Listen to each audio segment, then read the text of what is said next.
Peki cumartesi günkü yapılmak istenen biliyorsunuz bir yürüyüş vardı. O yürüyüşe polisin yoğun bir önlemi oldu ve izin verilmedi. Bunu nasıl değerlendireceksiniz? Ardından işçilerin yürüyüşüne izin verildi çünkü. Bunun için neler söyleyeceksiniz? Yani ben Türkiye'nin giderek otoriterleştiğini düşünüyorum. Türkiye çok karanlık bir noktaya gidiyor. Tam bir diktatörlük sistemine doğru gidiyor. Başbakan tek hakim olmak istiyor. Ve dolayısıyla çok açık şekilde söylüyor aslında. Ya bizdensiniz ya onlardansınız diyor. Yani ya düşmansınız, yani bendenseniz tamam, benden değilseniz düşmansınız diyor. Yani toplumu böyle kutuplaştıran, ayrıştıran bir siyaset anlayışı var. Kendisine tabi olmayan, kendisini eleştiren herkes bu iktidarın hedefi halinde.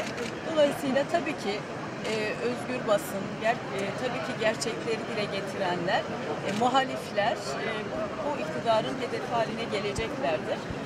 Bu hani faşist iktidarların doğal karakteridir. Türkiye'de de şu anda bir faşizm olduğu düşüncesindeyim. Çok bunun net işaretleri var.